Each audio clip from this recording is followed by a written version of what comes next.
సంస్థ వారి AI smart vision గ్లాసెస్ను ఇప్పుడు మన గౌరవ ముఖ్యమంత్రి వర్యులు గౌరవనీయులు శ్రీ నారా చంద్రబాబు నాయుడు గారి చేతుల మీదుగా విజువల్లీ ఇంపైర్డ్ వారికి అందించవలసిందిగా రిక్వెస్ట్ చేస్తున్నాం. మే రిక్వెస్ట్ సాయి జ్యోతి గారిని సాధారణంగా వేదిక మీదకి రావాల్సిందిగా కోరుతున్నామండి. సాయి జ్యోతి గారు from Mangalagiri, please come forward madam. AI technology సహాయంతో చుట్టూ ఉన్న ప్రపంచాన్ని గుర్తించి వినియోగదారులు వారికి వాయిస్ రూపం ద్వారా సమాచారాన్ని అందించనున్నది. ముఖాలను గుర్తించే విధంగా, అదేవిధంగా ఏదైనా చదవడానికి కూడా ఎంతగానో సహాయపడతాయి ఈ AI smart vision glasses. And నడకకు చక్కటి మార్గదర్శకం వహిస్తూ ఉంటుంది. అండ్ డిఫరెంట్ లాంగ్వేజెస్ ఏవైనా ఉంటే వాటిని ఐడెంటిఫై చేయడానికి ఎంతగానో సహకారాన్ని అందిస్తూ ఉంటుంది.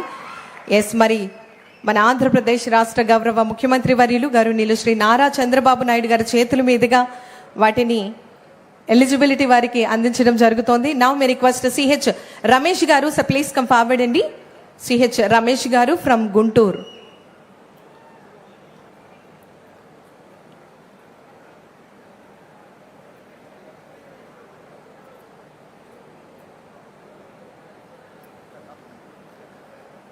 రమేష్ గారు ఫ్రమ్ గుంటూరు వారికి ఏఐ దృష్టి ఏఐ స్మార్ట్ విజన్ గ్లాసెస్ను గౌరవ ముఖ్యమంత్రి వర్యులు వారు అందజేయడం జరుగుతోంది. ఇది నిజంగా విజువల్లీ ఇంపైర్డ్ వారికి ఎంతగానో సహాయపడుతోంది. ప్రతి ఒక్కరు కూడా వీటిని సద్వినియోగపరచుకోవాల్సిందిగా తెలియజేస్తున్నాం.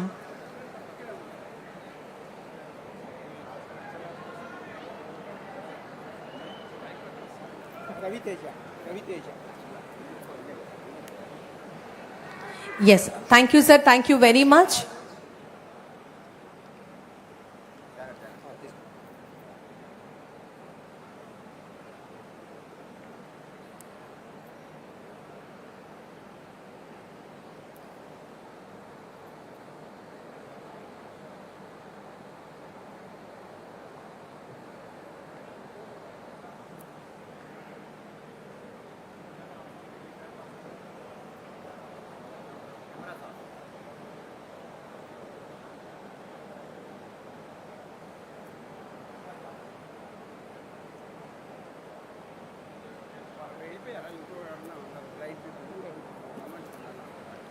Thank you very much.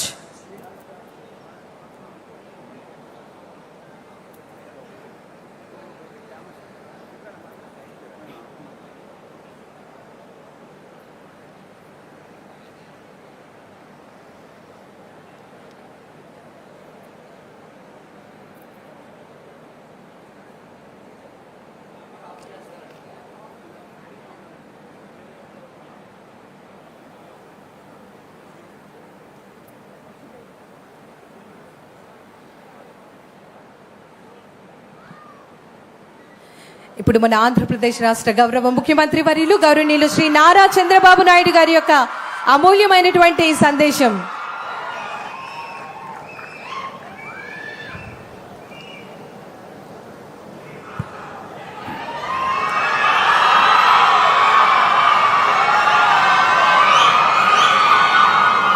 Okay, గౌరవనీయులు స్థానిక పార్లమెంట్ సభ్యులు కేంద్ర మంత్రివర్యులు పెమ్మసాని చంద్రశేఖర్ గారు, national security advisory board honourable member, government of ఆంధ్రప్రదేశ్కు ఒక అడ్వైజర్గా పెట్టుకొని టెక్నాలజీ ముందు తీసుకుపోవడానికి మనం వారి సహకారం అడిగితే చాలా బాగా సహకరిస్తున్నాడు. ఎమినెంట్ సైంటిస్ట్ అలాంటి సతీష్ రెడ్డి గారికి మనస్ఫూర్తిగా గట్టిగా అందరం అభినందించాల్సిన అవసరం ఉంది. చాలా బాగా పనిచేస్తున్నారు. ఆనరబుల్ మెంబర్ ఆఫ్ పార్లమెంట్ మన అమలాపురం హరీష్ బాలయోగ్ గారు, చైర్మన్ ఎండి కిమ్స్, ఇప్పుడే చూశారు మీ అందరినీ బిజినెస్ పీపుల్గా తయారు చేయడానికి, ఆంటర్ప్రెన్యూర్గా తయారు చేయడానికి బ్రహ్మాండమైన ఆలోచనలు ఇచ్చారు. ఆయనే ఒక స్ఫూర్తి కూడా. ఎందుకంటే మీరందరూ గుర్తుపెట్టుకోవాల్సింది 2004 ఆ రోజు హైదరాబాద్లో సికింద్రాబాద్లో ఒక హోటల్ అది. ఆ హోటల్కి చాలాసార్లు నేను వెళ్ళేవాడిని. సీఎంగా వెళ్ళా, మినిస్టర్గా వెళ్ళా, అంత మునుపంతా కూడా పార్టీలో అనేక కార్యక్రమాలు ఎవరైనా కలవాలంటే చిన్న హోటలే. అలాంటి హోటల్ని తీసుకొని అప్పట్లో కన్స్ట్రక్షన్లో ఉన్నారు కాబట్టి ఒక 100 కోట్లు వీళ్ళ ఈక్విటీ, అదే సమయంలో ఒక 200 కోట్లు అప్పు తీసుకొచ్చి 22 సంవత్సరాలే, 5-6 డికేడ్స్ కాదు, భాస్కర్ రావు గారు దాన్ని సమర్థవంతంగా నిర్వహించి ఈరోజు దాన్ని 30,000 కోట్ల రూపాయలు ఆస్తి చేశాడు. ఆ ఆస్తి చేశాడంటే ప్రజలకు సేవ చేయడమే కాకుండా